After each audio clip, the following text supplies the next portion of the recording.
Hello everybody and welcome to the Game Yanks. I'm Nicholas B. Church, joined today by James Hobbs. Hello! And Preston. Hola! Today is very special. It's our first podcast. We've tried this once before, but look, podcasts are really hard. They actually are. It's kind of odd. So yeah, we're gonna just hit on a few topics today, most media and gaming related. Media and gaming related. We've all just kind of picked a couple of topics we want to talk about. That's really honestly about it. It's just stuff we want to talk about. Hopefully you like it too. Mm-hmm. And yeah, so if you want, if you're on the go, you can download it on the old iTunes, iTunes or Spotify. We haven't quite figured out which one yet. I don't think anyone's really figured that out yet. It will be available somewhere. Yeah, the audio will be available somewhere. And the video will be available on www.youtube.com/thegameyanks. That is our thing. Yeah. Cool. All right, but for those of you who are listening, thank you first of all, and we're going to be playing Visceral Simulator. And I've noticed that since we were actually recording it, that like none of the textures loaded. So we're off to a good start. This is not affecting you audio listeners at all. This looks really weird now. This looks so weird. But yeah, it's actually the special edition. It's the Christmas themed one. Christmas in July. But again, that doesn't matter. So since this is an audio podcast, yeah, it's like it's kind of whatever. What do you guys want to start with? Shenmue. Okay. I want to talk about Shenmue, a game that I had never even heard of until E3. Really? I had never heard of it. Apparently, it was like the biggest thing for back in the day. Yeah. I've watched some gameplay of it ever since then, and it's an open world game for back in Sega times. Like it doesn't do anything for me. You've got to think though that like it was an open world game that came out in 2000. Sure. You know, like it was revolutionary for the time. Now, sure. I've never played them. I own a copy of Shenmue 1 on my Dreamcast that I just got. The Dreamcast. But I've not played it. Yeah. And so I didn't get like the huge hype, but I was aware of the There's a great video of some analysts after the game was announced. Like, they were literally jumping out of their chairs with excitement for this. I saw it. But I mean, okay, so for one thing, it was a Kickstarter. Okay, so that was announced during an E3 press conference. So come on. That whole situation is something that bugs me. We're going to get off topic here. Oh yeah, no, totally. It would be a good podcast if we didn't get off topic. When people use Kickstarter for what it's supposed to be used for, to get funding for something that they wouldn't normally be able to get funding for. Like ukulele. Exactly. I'm completely okay with it. I am too. But what Sony did with Shenmue 3 was, we are going to get free advertising dollars, and beyond that, we're going to make you pay for our free advertising dollars for this game that we're going to release regardless. And then you're going to have to pay for it. Yeah, they basically just like, hey, Sony's hitting some hard times. Can you just pay for this game for us? What their excuse was, they were using it to engage, like, whether people actually wanted it. I will say, it worked. Yeah, it did. As crappy of a practice as it was, it worked. I mean, it's the fastest funded Kickstarter, and that will probably never be broken. Probably not. It was retarded. But, alright, so it has ended. At the time of this recording, it has ended. Okay. To the tune of $6.3 million. Okay, wait. I need to interject now. So, who was clamoring for Shenmue? Apparently, there 69,320 people were. I want to say I played it one time, and it was like the most boring experience of my life. And I was like, oh, this game is never going to go anywhere. And now, all of a sudden, you know, in 2015, we're talking about a Shenmue 3, and I am just disappointed in this. So, the original goal was $2 million, which, I mean, obviously that's not enough to make a game, which again goes with what we were saying. They were just using this as just like a guide for how interested people were. Yeah. But this is what makes me upset. They made $6.3 million, but then the creators come out and said that they actually needed at least $10 million to make it a true open world game. Are you kidding me? That's one excuse that he's using. Woo! That upsets me. Yeah, well, I don't know how I feel about that. I can't think. What is the guy's name? His name is Yu Suzuki. Yeah. So, Mr. Suzy. Yu Suzuki. Yeah, Mr. Suzuki. I feel like that was probably not something that you got a gun. I do get a gun. Was not something that he said, but was probably a number that was given to him by Sony. Well, it says that he said in order for it to be a true open world game, he had to get at least $10 million. Yes, but he's no longer pulling his own strings. Right. Yeah. He's only the puppet. Yeah. So I don't know, and I don't know anything about the guy other than he apparently needed $10 million to make a true open world Shenmue game. He needed $10 million for something. Well, and I feel like that. I don't know. I'm the type of person that I try and give every game the benefit of the doubt. Sure. And so I cannot pass judgment on the Shenmue series because I've never played it. That is very true. I've actually watched some gameplay since then. At the time, it probably would have been amazing, but I wasn't old enough at the time to like really appreciate it. That's very true. Like I wasn't. Yeah. But like I'm just saying, what was even going on in that game? I just remember you walked around. The first one, the guy's dad was murdered, and you were trying to find out who did it. Well, fooled me. I mean, the big thing with that was just that the world, the entire game world, felt alive because every NPC had something relevant to say. There was a ton of side quests. I mean, it was truly. It was The Witcher 3 of its time. Yeah, it was. Okay. And so I don't know. It's there. If you're excited, good for you. Well, let us know why too. Because what about the Shenmue series do you explicitly like? Because we don't know. Yeah, never played again. And tell me why you thought it was complete poo, like I did. Alright, well that was my first one. Church? I have something actually kind of interesting to talk about. Do you need me to take over? Yeah, sure, if you want. Excuse my creaky chair. Just want to make sure I get the facts straight. I gotta bust out the old notes. But something interesting has actually happened that when I first saw it, I was like, oh man, that's actually really cool. And then the more I thought about it, the more concerned I became. And I will let you know what that is in just a right second. After this commercial break. Okay, but anyway. Okay, so Microsoft has removed the Xbox to PC game streaming restrictions, and it is now open for everybody. So you play whatever on your Xbox, and then and you can stream it right to your PC. And you're saying, oh man, that's really cool and everything. So now you can play your Sunset Overdrive and your Halo Master Chief Collection on your new Windows 10 device, because they're going to shove that down your throat. Like even tablets? Yeah, I'm assuming. Windows 10 is Windows 10. Yeah, like Windows 10 is going to be Windows 10. And then I was like, oh, man, that's really cool. And then I had the thought, is that going to destroy PC gaming? And like my concern is that what they're going to do is be like, there's really no point in making a PC port for this because it's on the Xbox, and so you can put it on your PC. So then people aren't going to pirate, and then so we're going to make more money. That's actually, I had not thought of that. I hadn't thought of that. That is a really good point. Because like look at DRM. They wouldn't have to pay for stuff like that anymore, really. Yeah. It's like they weren't going to have screw ups like Arkham Knight anymore. Because it's Well, and that brings up a whole separate other point that development for games is shifting from PC first, which has been for a long time, to console first. And which Arkham Knight is a perfect example. Prime example of that. Whenever you pass off the port to a studio of 12 people and give them like 3 months in order to do it. Yeah. But 5 years ago, everything was developed first on the PC, and that's where the whole PC master race sort of mentality came from, because it was made first for the PC. It was supposed to run on the PC. Yeah, and it was supposed to run better on the PC. Exactly, and then it was ported to the consoles, and it's a paradigm shift.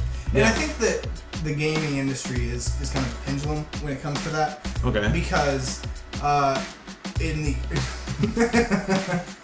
the early times, the PCs weren't really capable of running games very well. Yeah. And so when the consoles came out, it was a big deal. And obviously you developed first on a console there because it was the only thing available. And then it shifted to PCs, and I think we're getting a shift back to console first, which is kind of an interesting thought. Yeah, but it's just like my concern is like I have realized that PC gaming does kind of seem to be dying a little bit with all the restrictions like DRMs and the crappy ports and everything like that. But I really feel like this could be the final nail in the coffin.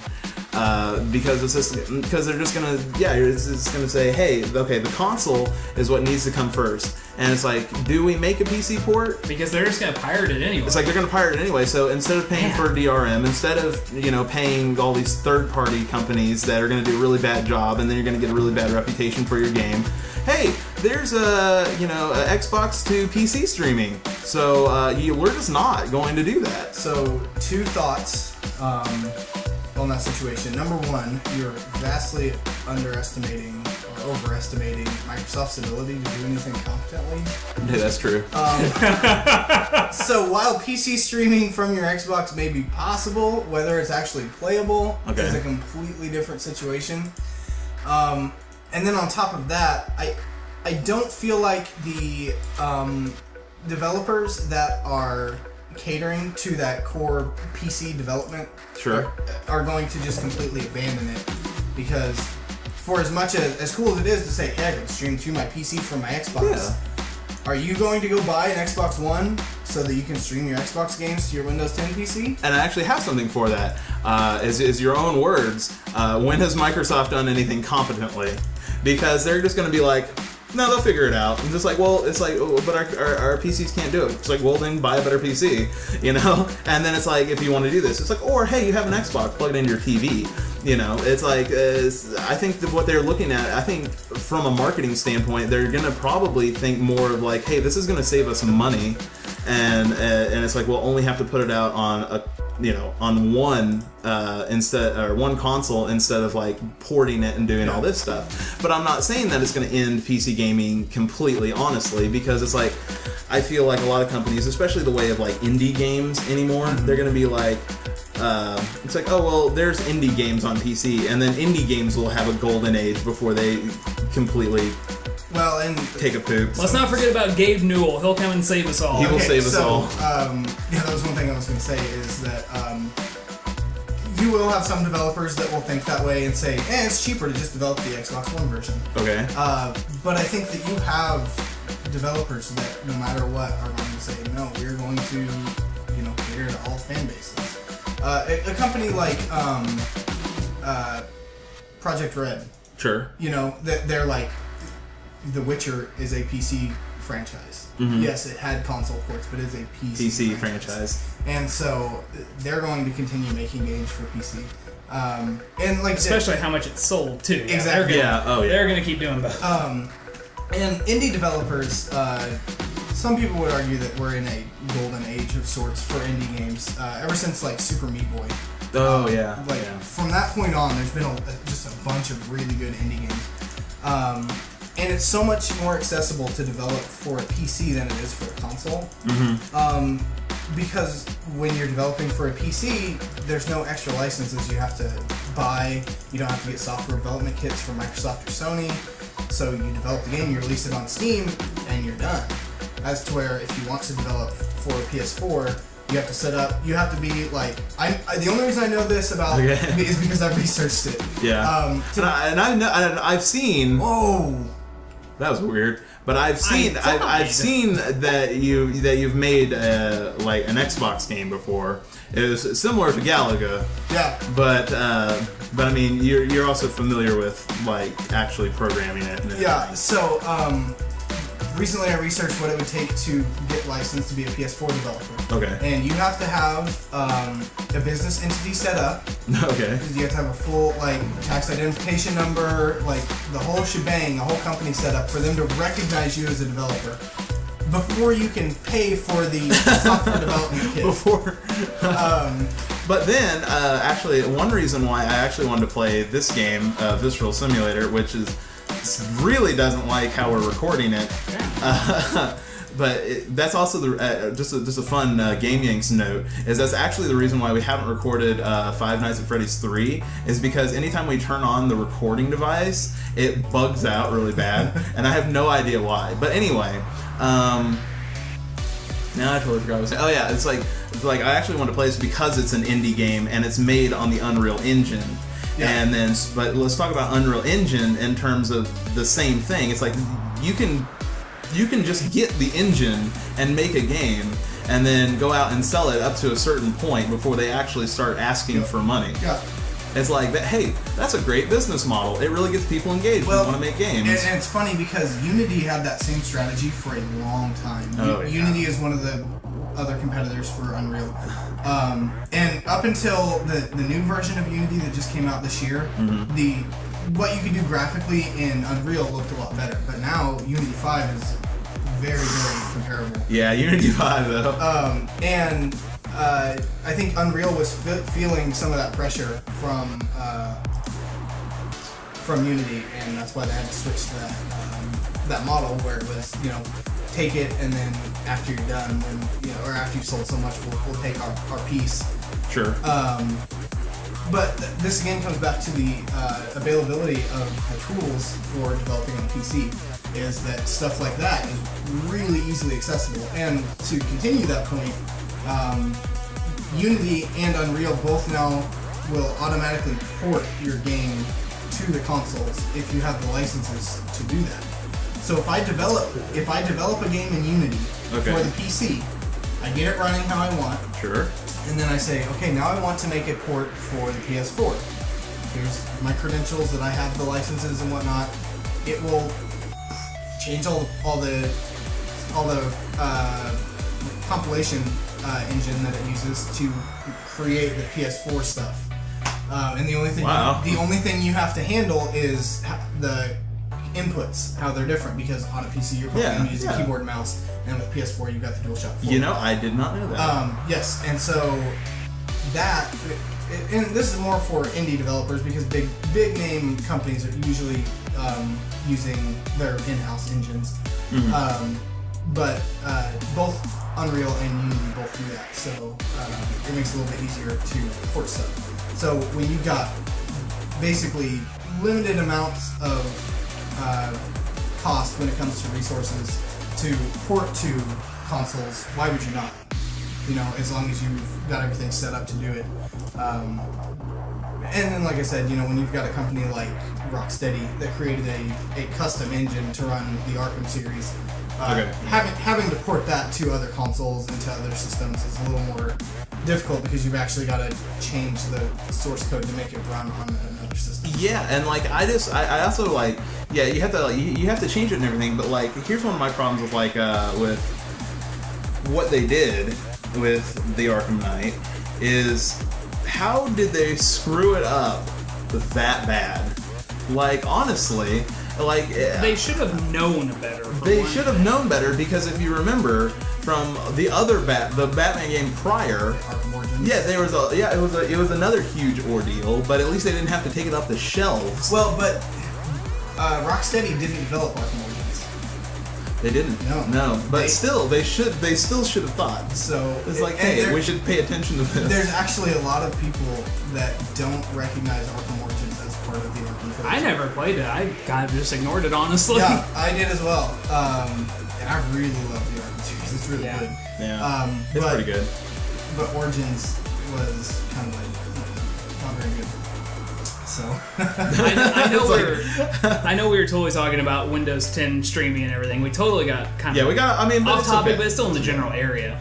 But along with that, though, one interesting thing about all the refunds and everything from the Steam version is the fact that Steam still kept their money. That's part of Steam's new refund policy. Yeah, when you told me that, I was like that is amazing. Yeah. So Warner Brothers lost a lot of money from that PC. I don't know how Steam worked that out. Good lawyers. Basically, they said, "Hey, we're Steam. Where else are you gonna put it on?" Yeah. It's look, Green Man Gaming can only get you so far. Green Man Gaming. Here, you want to switch that? I'm almost had things to do with this. Yeah, it's like I was saying, you want to switch off? Sure. I have no idea what is going on with this game. Yeah, I don't either. I wish the textures worked, and that's actually what I'm going to do real quick. So if you guys want to entertain. Well, Preston, you want to go with your third topic? I mean, unless... Yeah, definitely. So basically, our final thoughts on Windows streaming is they should have fixed Arkham Knight. They should have fixed Arkham Knight. Yeah, like they should have fixed... Windows streaming should have fixed Arkham Knight. And I hope it's not the death of a proud brother. No. I don't think it will be. I don't think it will be. That was a very good point, though. I had not thought about that. Yeah, that hit, and I was like, oh man, I wonder what's going to happen with this. I think PC gaming is too resilient to die. That's how one thing. So, so I have no idea how to transition into this. So we're just gonna just go for it. So Satoru Iwata, the president of Nintendo, died on the 11th of July, which was a huge shock for the entire gaming world. It's only 55. I know. Yeah, which this is a whole other topic that I came across. There's been multiple people at Nintendo that have died in their mid-50s when they were. Really? Yeah, really? There's all sorts of conspiracy theories about that. Yeah, hey, stay tuned for the gaming conspiracy. That's for another day. So, I don't know how much you guys know about Iwata and about his life and what all he worked on. What is happening? Whoa. Wireframe! I'm sorry for everyone who does not have video. Yeah, okay, there we go. Because this is weird. Okay, so just to let you know, we have to hit F7 to record, and when we hit F7 is actually the hotkey in the game to change the texture. So is it recording now? We don't know. We don't know, but I think I got anyway. But keep going. So yeah, I mean, do you guys know anything about Iwata? Well, basically, one of the biggest things is he had a huge honor becoming Nintendo's president because he was the first non-Yamaguchi to actually preside as president over Nintendo. I mean, that is huge, especially for Japanese culture. Yeah, definitely. Because Nintendo has been a company since the late 1850s. Those cards. And yeah, they it was within their family, the Yamaguchi family. It's crazy that he was not family for that. So. But I mean, there's a great quote from him. I always screw it up, but basically he said that he's a developer / gamer. Yeah, he said it was at the Game Developer Conference in 2005. He opened his keynote speech by saying, "Nice, good job." On my business card, I'm a company president. In my mind, I'm a game developer, but in my heart, I'm a gamer. This is beautiful. And it was just, so, and he really lived by that credo with every fiber of his being. And so, just kind of give you a brief rundown of kind of his life. So, he was born in a semi-rural area of Japan, in the northern island of Japan called Hokkaido. And, when he was born, there was about 500,000 people that lived there, and by the time he was 10, it had doubled to 1 million people. So he went from seeing a pretty rural area to a bustling city that you would expect from Japan. And when he was in high school, he was one of the first of his friends to buy a programmable calculator. Oh. And so he decided, I'm going to make a game out of this. And he created a baseball game that used numbers on the calculator as like the stats for a baseball game. And it like randomly generated stuff, and it was really cool. And he said that when he saw how happy it made his friends to play this game that he made, he knew that was what he wanted to do with his life. So when he graduates high school, he goes to the Japanese Institute of Technology, which is like the most prestigious technological institute in Japan. And he goes there for 4 years, and he said that while his friends would go home and study after class, he would go into the, I'm going to ruin this name, the Akibara district. It's Akihabara. That district of Japan, which now is recognized as a big geek culture mecca, but at the time it wasn't nearly as big. He said that there was one department store there that had a section devoted completely to PCs, and so he would go there and you broke it. He would go there and look at the new PCs that were imported, and figure out how can we make these play video games. And while he was there, he met some people that had similar interests, and so those became his new close friends. And from that friendship, they created a club in the school that they were going to create video games. That club eventually became HAL Laboratories, which was... Oh, wow. Yeah, which was the company that made Kirby and Super Smash Bros. Yes.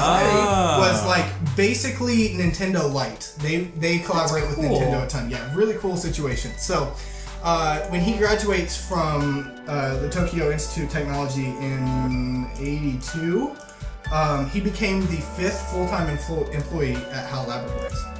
Wow. So, and his dad was really angry with him about it, because in Japanese culture, when you go study at a prestigious university like that, you go take a job with a huge company. That's what you're supposed to do. So when he told his dad, hey, I'm going to this company, I'm their 5th employee, he said his dad was very, very angry at him. Yeah. So, but he knew that that's what he wanted to do. So, at the time, HAL Laboratories wasn't doing very well financially, because they were basically doing like ports of games for other companies and stuff like that. Mostly like arcade game ports to consoles and stuff. So eventually he works his way up and he becomes president of HAL Laboratories, like in a very, very short amount of time. But when there's only a handful of employees, it's not that difficult. Yeah. So he decides that they are going to try and get close with Nintendo, because the NES was released, and they're like, we need to get on with this. So they go to Nintendo and they present some ideas they have for games, and Nintendo says, we would love to work with you, but you're not going to get to program a game that we want. We need you to fix a game for us, because it's taking longer than we expected, and we need somebody competent to be able to do it. So they took on the job of a pinball game for the NES. I don't remember exactly what the title was called. And they fixed it, and it shipped, and it was fantastic. And so Nintendo was like, man, these guys are really good. So they continued working with them. And then eventually, as the relationship grew between HAL Laboratories and Nintendo, they became basically a second-party developer, which usually means that you're owned by the company, but you're an independent studio. But for them, it was a completely separate thing. And so they were just like a big collaboration effort, which was really cool. So because of that, they got to present their ideas for games that they had, and they got pulled on as first-party Nintendo titles. Games like Kirby and games like Earthbound that were all made at HAL Laboratories became first-party Nintendo consoles because of their collaboration efforts for all those years. Wow. So lots of big stuff was going on at HAL Laboratories, and there's a lot of stuff that doesn't really get credited that HAL Laboratories did, which is something that I didn't know until today. I'm a huge Pokemon fan. Yeah. HAL Laboratories actually helped write Pokemon Gold and Silver and Pokemon Stadium. Really? Yeah, and it was Iwata specifically that did it. He was the president of HAL Laboratories and was still developing. Wow. And I've got another story about that when it comes to... Hey, whenever you tell Preston to do some research... Oh, yeah. Well, okay, this man did so much in his 55 years on Earth. It's insane. So, it's like he was basically, honestly, if you think about it, this guy was like our childhood. Yeah. Yeah, I cannot gush enough about this man. He was fantastic. It's actually really sad. Like, I'm kind of getting sad. So, I was like completely bummed all day when I read about it. So, anyways, when they were making Pokemon Gold and Silver, they wanted to put both the Kanto and the Johto region in the game. Oh, okay. Well, they were having issues because of cartridge size, fitting all the texture or all the graphics and stuff for both regions was kind of a big deal. So Iwata wrote a tool that what's the word I'm looking for? Compress all of the images and all of the graphics for the game, like on the cartridge, so they could fit more on there, and then the game would uncompress as it needed it. Wow. So basically he put WinRAR on a cartridge? More or less, yeah. Wow, that's awesome. Which, trying to wrap my head around how you do that exactly, I have no idea. Yeah. So, he did that, and then when they brought the idea of doing Pokemon Stadium for the Nintendo 64, Good job. You spilled all the water. I know. They really wanted to do it, but Game Freak only had like 4 developers at the time, and they were all working on Gold and Silver. So they were like, we can't really do Pokemon Stadium right now. And so Iwata said, I'll take care of the bulky part of it, which was porting the battle system from Red and Green, as it was in Japan, Red and Blue in the United States, to the Nintendo 64, which was kind of a difficult task because you had to have access to the Game Boy source code to read about the battle system. So Iwata ported the entire battle system to the Nintendo 64 in like a month. And it was just like, here you go. Wow. So because of that, we have Gold and Silver that have twice the size that Red and Blue did, and Pokemon Stadium. So just 2 big things. Thank you, Iwata. Thank you, Iwata. So then when HAL Laboratories was making Earthbound, production was getting like really, really far behind. And Toy, what is his name? What's his name? Can't remember his name. Anyways, not important. The main guy that was like the brainchild around Earthbound. Yeah, that's like I don't remember. Yeah. It starts with an S. Anyways, so he went to Iwata and said, hey, we're getting really far behind. We can't really seem to make any progress. I don't really know what's going on. So Iwata, again, being the president of HAL Laboratories, said, let me take a look. I'll see if I can fix it for you. And so he came in and fixed an issue they were having with the map not scrolling like it was supposed to. And they said that after he fixed that issue, they were all like, oh, well now we can work on other things. And then they got to the point where they were on a schedule to release the game like a year and a half out. And Iwata said, you guys can do it in 6 months. Fix this issue for them, and they finished the game in 6 months. Wow. Nice.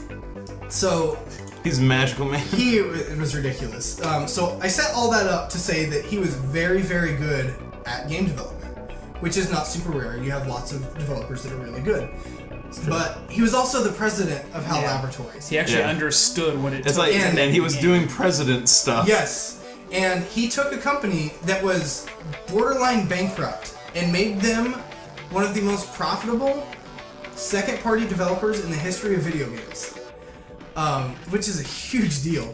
You rarely have someone that has the business acumen and project management skills to do that, but to do that and also be a legendary game developer is just, nobody should be that talented. Yeah, that's nuts. Awesome. There's a great picture of him, and it shows him like as a game developer. He had his glasses, but like they were like a lot thicker. His hair was a lot longer. He looked like a greasy game developer. That picture was him in college. Yeah. That was a picture he showed at the game developers. Yeah, but then like there's that picture which you don't really know exists. Like you always just picture him just as we've always seen him in the directs. I mean, he's always pristine in a suit, holding bananas. I guess like that's how I always picture him. It was just interesting seeing like that transition. Yeah. So then in 2003, 2003, he took over as the president of Nintendo. But actually, that's not true because he switched to Nintendo before. He didn't switch directly to the president of Nintendo. That would have been awesome. Yeah.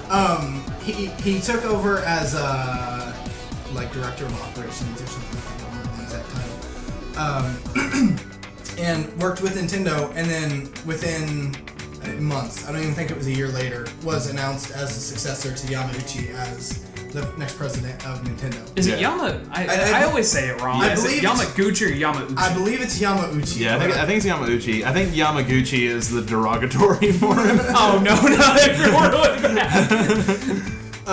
So, which, again, as we discussed earlier, was a huge deal because he was the first person to not be in that family that ran Nintendo. And again, for Japanese culture, you're like treading on very dangerous waters. You know, and it's like I think it's cool too though because he like knew he had to be famous because it's like if he didn't bring this company up, like his father would have been right basically. Yeah, exactly. That's what I was trying to say. So, and what's interesting about Nintendo at the time when he took over as president in 2002 or 2003 is that they were kind of at a low point.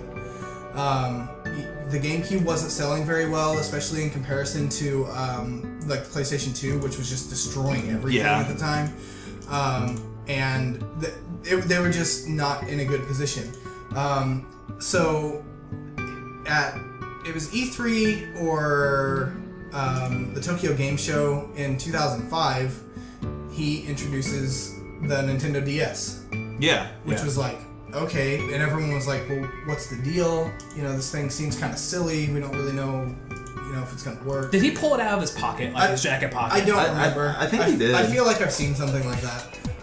That's my favorite Nintendo memories. Like, them just like pulling stuff out of those pockets. Yeah, they're always pulling stuff out of their pockets. So, good work. This game is work, man. I will say, this game is makes a lot more sense when you got textures on it. Yeah, I know. But anyway. So, at that exact same conference, Sony announced the PSP, which at the time was like, you guys announced this Mattel-looking piece of crap. Yeah. And Sony announced basically a portable PlayStation 2. And so everyone was laughing at Nintendo, and everyone thought that Iwata was going to fail as the president because he announced this thing, and they were in bad standing financially. And lo and behold, the Nintendo DS becomes one of the greatest selling consoles ever. And now everyone's just like, oh, this guy really knows what he's doing. In an ironic twist of fate, the PSP was mainly bought to emulate Nintendo games. So he then, takes Nintendo from one of its worst financial standings to one of its best financial standings, and they actually took over Toyota as the most, what's the word I'm looking for, like expensive stock in Japan. Oh, really? The company was worth more than Toyota, which is the world's largest manufacturer of cars. So going from where they were at to that is just absolutely crazy. Yeah, it's really mind-blowing. Yeah. And there's a lot of people that didn't agree with Iwata and a lot of stuff he did, like the DS situation. But no one can question the fact that he cared about gameplay, he cared about making games fun, and he cared about making games accessible. And that was the biggest thing. He just wanted them to be fun. Yeah. I mean, it's hard to pick up a lot. Pretty much any Nintendo game does not have fun with it. Except for Hyrule Warriors. Woo! I said it. I reserve judgment because I don't think it. Don't. It's the best way I can put it. But okay, so then we go from the DS to the Wii era. Right, which again was a huge high point. Winds up selling a ton of consoles, and the Wii kind of gets a bad rap for being the console that everyone owns but nobody plays. Yeah, but I know that feel. The software attachment rate for the Wii was actually pretty decent, which is not something that you ever hear. Yeah, it's respectable. Yeah. But I mean, look, whenever you sold that many consoles, look, it doesn't matter. Yeah. That's how you died. Aww. So, man, this game will just kill your soul. At some point during the height of the Wii era, Iwata develops a man, you were losing your words today. I know it. No, it's okay, Preston. We're just on an audio podcast. Words aren't that important. A tumor on his bile duct. Okay. And he, is in pretty bad situations, but you would never know that he was that sick because he continued to run the company perfectly. Yeah. And there was a lot of people that were wanting him to step down because of that, because they didn't think that he could guide Nintendo through that era while also dealing with the fact that he's got cancer that could kill him. Yeah. But he stuck with it, and it's very Steve Jobs-esque. Well, and it's funny because he talks about how he agrees with Steve Jobs on a lot of design ideas and how I can see that like Nintendo is kind of Apple inspired in some sort places. Of, yeah. I mean, definitely when it comes to the fact that they want their hardware to be only an element to display their software, which is kind of the Apple, mentality. The whole point of selling the hardware is so that you can sell the software. Yeah. So that's why Sony took so many losses on the PS3 whenever they were first selling it. Yeah, because they had it backwards. Yeah.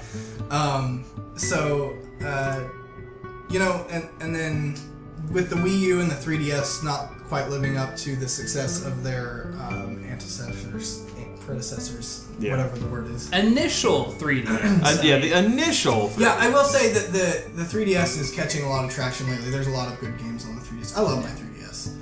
I wish I still had mine. Yeah. Even though somebody needs to play Monster Hunter with me. I'm going to eventually. Look, I've got too many other things to play right now. It does make me kind of sad, though, to think that some of the last things that he saw were people hating on the Nintendo press conference at this year's. Yeah, that's really depressing. I feel like he's used to it, though. On the flip side, one of the best things he saw was Splatoon, which was one of the higher rated Wii U games. And in Japan, I guess it still is sold out routinely. You can't find a copy of it. I feel bad about talking crap on Splatoon now. I mean, it was Splatoon's one of those games where it's not a game for Nicholas B. Church. It is not a game for me. Well, it's one of those things where, like, if you asked Sony, "Hey, I need you to make a post-apocalyptic shooter game," sure, they would make something like The Last of Us. Yes. Or if you went to Microsoft and said, "We need you to make a post-apocalyptic shooting game," they would pay for someone else to make it. It would be some sort of like Call of Duty Zombies sort of situation. If you ask Nintendo to make a post-apocalyptic shooter, they'll make Splatoon. You get Splatoon, which is an insanely fun, accessible to everyone game, which is what they do. Yeah. You cannot knock Nintendo for making accessible games to the fun. If anyone's ever watched Ben Yahtzee on The Escapist and Zero Punctuation, he rags on games a lot. In fact, like why he calls his thing Zero Punctuation is because he's like, all games are bad, they all deserve zero. But he said something really funny one time that I really do agree with. He's like, so you can hate on popular games all you want, but sometimes they're popular for a reason. Yeah, it's true. And anytime, like, I'm like, man, why is this game so popular?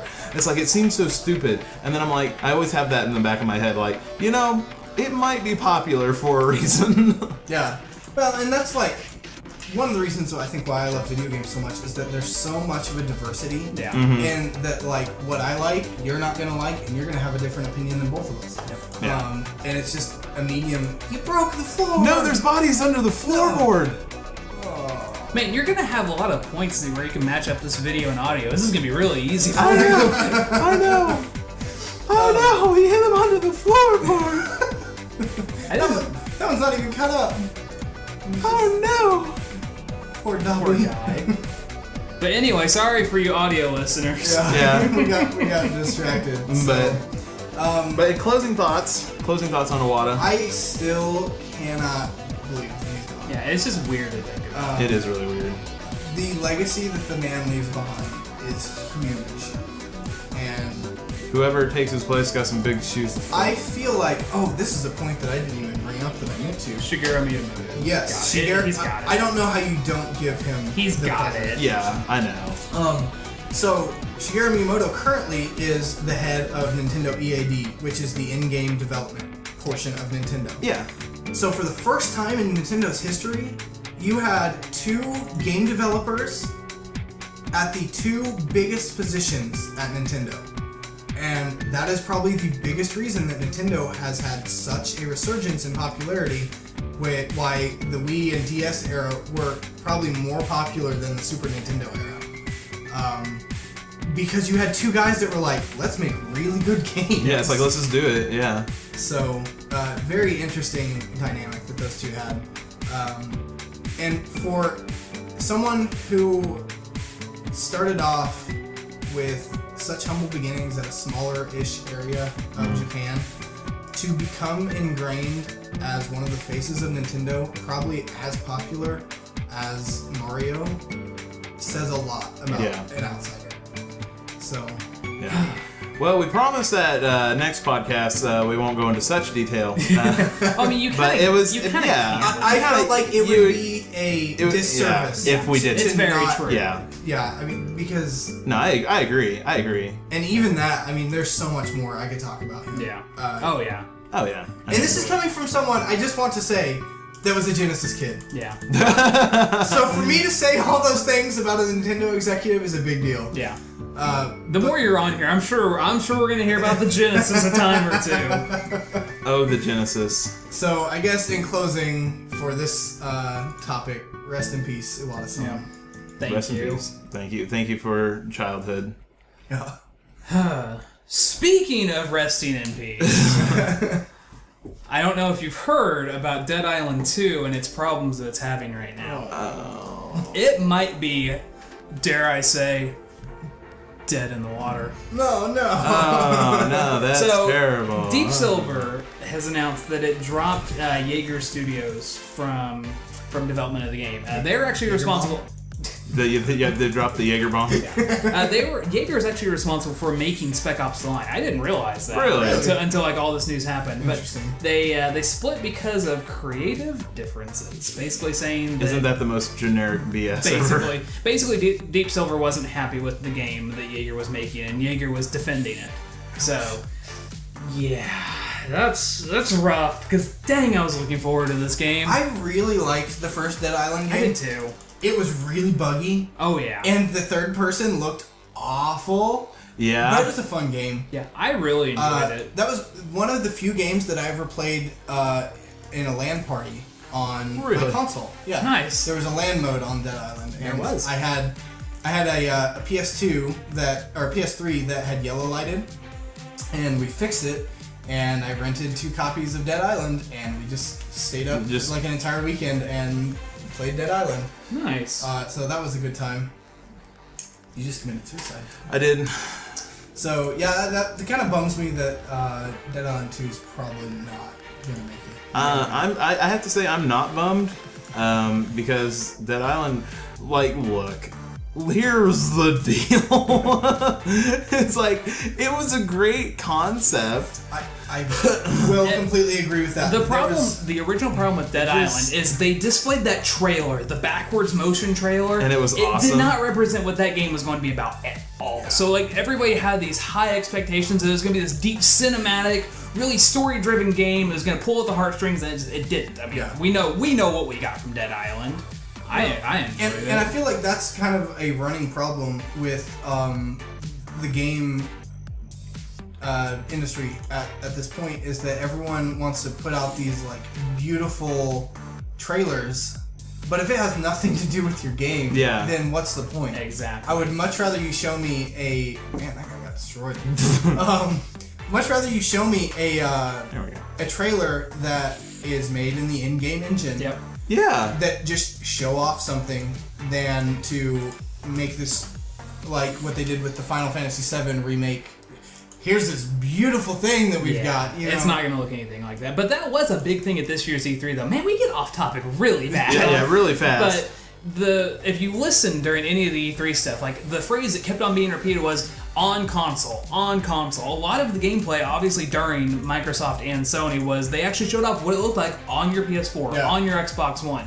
As far as you know. That is a huge deal. And because obviously we had like the Watch Dogs downgrade controversy, we had the Witcher 3 downgrade controversy, because that looked nothing like what it did or whenever it was originally shown. I mean, it looked gorgeous. It still looks great now, don't get me wrong, but whew. One thing that you've got to keep in mind, and they're kind of tricky about this, is that they will sometimes say gameplay captured directly from the console. That doesn't necessarily mean it's in the game. Yep. You know, so that's kind of a sneaky way that they try and get away with that. But anyway, back to Dead Island 2. So, does anyone are we seeing this game, or is it just gone? I think we'll see it. I don't know. I just don't think it's going to be that great. Well, you obviously have the ability for it to happen. Yeah. Because I mean, like, basically a lot of the hard work is done. I mean, like, the assets are there. Someone's just got to take it and run with it now. Yeah. But that's rough. Because of how game development schedules work in the modern era, to have some other third party have to come in and redo work that another company did that you didn't like. Yeah, Duke Nukem Forever. It's just, I mean, it does continue. That's what it's going to wind up being, is a Duke Nukem Forever situation. Mm-hmm. So you should do this in reverse and just paint blood everywhere instead of trying to clean up all the paint. Yeah. Or clean up all the blood. So, but I was going to say, I'm going to be sad if that game doesn't actually come out. Because dang it, I was really looking forward to it. I'm like the only person on Earth that's not sick of zombies yet. No, I'm actually kind of not, honestly. I got a good break. Like, I needed a break, and I got my break. And now I'm ready for some zombies again. It is funny how stuff comes in fads like that. Yeah. Vampires, zombies. Yeah, and the zombie one just doesn't seem to be going away yet. No, it's kind of weird. Yeah. As long as The Walking Dead's popular, we're going to see zombies for a little while. One thing that I do have to say is that one misconception that a lot of people have about zombie stuff in entertainment media is most people think that it's about the zombies. And it has nothing to do with the zombies. Yeah. It's about character development. Yep. And the fact that people, when placed in a situation filled with other beings that will eat your brains, still can't be decent to one another. Yeah, and see, no, that's something, honestly, that in my opinion, that's what The Walking Dead, like, shined and then failed at. Yeah, horribly. I go back and forth on the Walking Dead TV show on whether I love it or I hate it. Oh, there are boobies. I know. They're gone now. Block them out. Because sometimes I'm like, man, this is getting really, really good. And then other times I'm like, man, we spent half a season and you did nothing. At all. Yep. Like, I'm completely okay with the cast not going anywhere. Yeah. But grow some freaking characters. Like, if you're going to do that. Besides Rick and Daryl. Yeah. Like, Oh, okay, but yeah, I mean, we don't want to. You've been building that up for a while. Oh, God. But anyway, to that Island too. I think we're gonna see it. It's just probably gonna be a lot longer now. I think it gets ultimately. I think I smell Duke Nukem Forever cooking. No, I don't think they'll get to that point. I think they will officially cancel it. I think it'll happen and it'll suck. That's what I'm saying. Well, I mean, there was an opportunity for that to happen. Yeah, I mean, that's like one of the big things with sequels is that, like, man, you run a big risk of either doing absolutely nothing new, a la the Mega Man series. Yeah. Don't get me wrong, Mega Man games are cool because they're Mega Man games, but you can only do the same thing so many times before it gets to the point where it's like, okay, what is the point of me buying it? Only 90s kids will get that reference. I don't know. Capcom. Yeah. Capcom. Capcom, I'm talking directly to you now. Why do you have so many IPs you don't do anything with? That's so true, though. You see, Preston, here we try not to spike the mic as much as possible. Yeah, we try not to, but I guarantee you every video, it's around there somewhere. So basically what you can get out of this is Capcom's going to make Dead Island 2. There you go. Capcom is going to make the Walking Dead game. And Survival Instinct 2. And nothing will happen. Jungle Boogie. And then halfway through, Nintendo will have to do it. And then it'll be bought out by Microsoft and won't have a PC port. I think that pretty much, that's what this whole podcast has been about. Yep. Yeah, I had one more thing I wanted to talk about, and honestly, I don't even remember. That's alright. We're running long on time anyway. Well, no, we're running short. We're almost there. Yeah, you're right. Yeah. We got time for one more topic. Preston, what do you got? Well, the other thing that I thought was interesting was Commodore, yes, makers of the Commodore 64, who I had no idea were still in business, are releasing an Android phone. No, it's true. That's the bad part. I saw the title, I saw a headline, I was browsing through stuff. I didn't even bother to click on it because I figured you would come up with something for it. Well, I haven't really researched a whole lot because I was busy researching Iwata all week. Yeah. But, so that's what I'm looking now is try to see if there's any sort of specs that have been released for this phone. It's gonna play Commodore 64 games. That is the one thing that I did see. Because we're all clamoring for that. I mean, there are probably a handful of people that are like, you know what I would love? To play Commodore 64 games on my phone. Okay, so someone name a Commodore 64 game. Go. Golf. Hey, well, I mean, you're right. Did it. So I sure couldn't think of it. I don't know if that's an actual game or not. It's just golf. But I'm sure that it probably exists. There is probably a golf game for the Commodore 64. Yeah. So, let's see. It's called the Commodore Pet. Oh, man. So my first thought was like a Tamagotchi. Yeah. Because I'm thinking of all this 90s stuff. And Why has there not been a Tamagotchi app for Android and iPhone yet? Isn't there? Someone look this up? I feel like there should Someone be. look this up. I'm blooding the house. I've noticed. It looks great. Oh, it's beautiful. Oh, hey, PGR91 Games favored us in a tweet. They liked our new unboxing video. Hey, cool. Thank you, PGR Gamer. You probably didn't make it to the end of this podcast. Yeah, if you made it to the end of this, bravo. Yeah, bravo. Because we just ranted. And we just kind of went for it, but I mean, it's okay. It's a podcast. Oh, you can get Tamagotchi Life for $1.99. For $1.99? Oh, pay for it. Oh man. So yeah, it's available. It's a thing. Whew. And it probably is PC streaming. So, I mean, in closing. Thank you guys very much for listening. Yeah. If you did make it to the end of this, you deserve a cookie. Yes, you definitely do.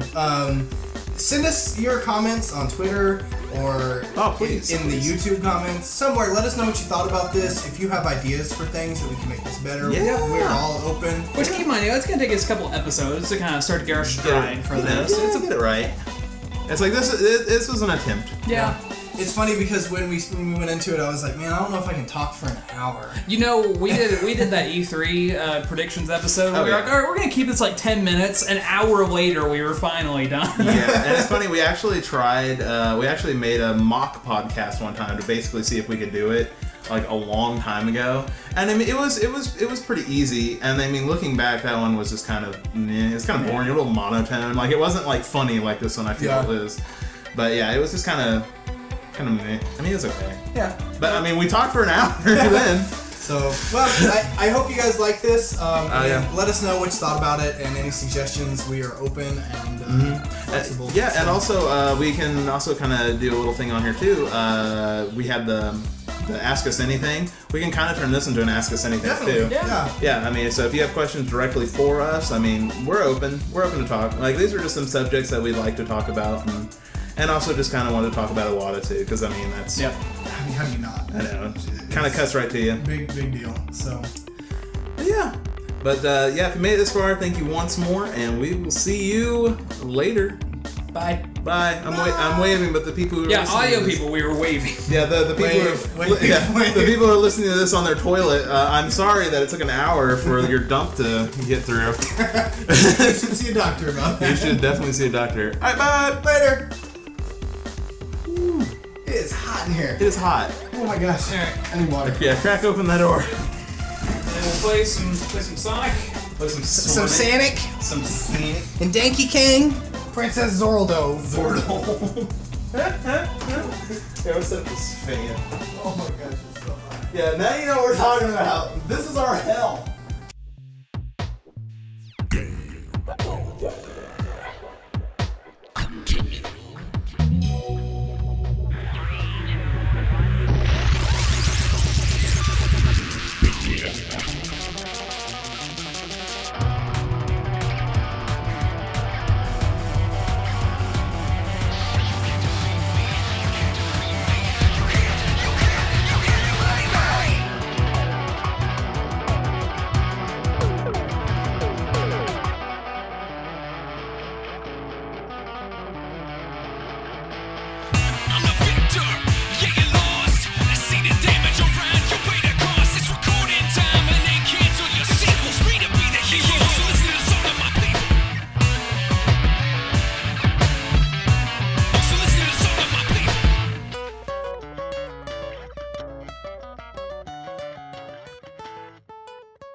A portion of the background music in this episode of Yanks Radio was sourced from Overclocked Remix. If you're looking for fan-made remixes and reinterpretations of your favorite video game songs, head over to ocremix.org. Not a sponsor.